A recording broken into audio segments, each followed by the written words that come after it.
पितामहाच्या भेटीला भगवान आले, भगवान बैठीये.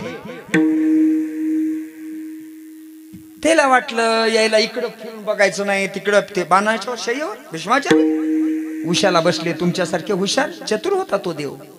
देवाच्या कुठं बसला भीष्माचार्याचे? देव कुठं बसले? हुशार. बोला पितामह. मंडळी ऐका ना, पितामह म्हणतात भगवान आप शास्त्र जानते नहीं, आप शास्त्र सुनते नहीं,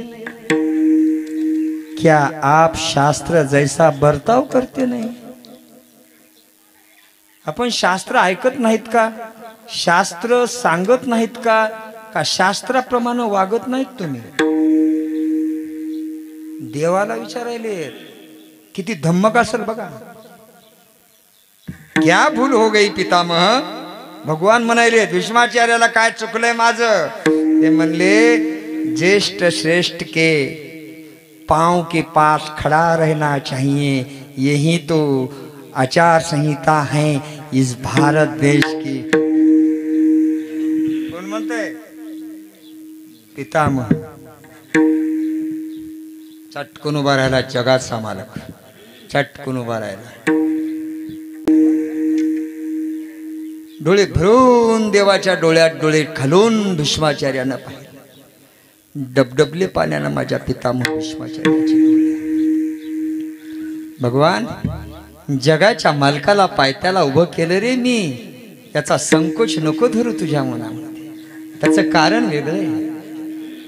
तू माझ्या पायथ्याला उभा राहावा असा माझा भाव निश्चितच नाही. मला आता प्राणत्याग करायचं.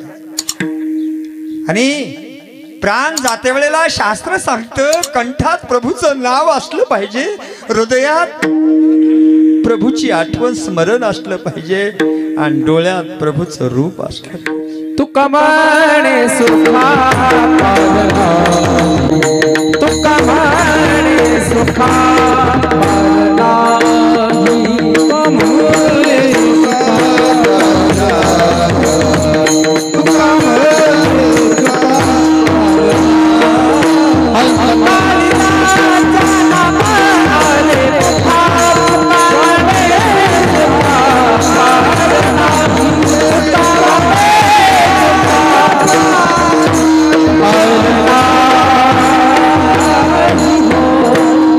अंतकाळी ज्याच्या नामाले मुखा, तुका म्हणे सुखा पार नाही, तुका म्हणे जन्माल्याचे सार्थक. विठ्ठलाचे एक देखलिया. रे माझ्या कंठात प्रभूचं नाव असावं, माझ्या हृदयात प्रभूचं स्मरण असावं, माझ्या डोळ्यामध्ये प्रभूचं रूप असावं, म्हणून समोर उभं केले.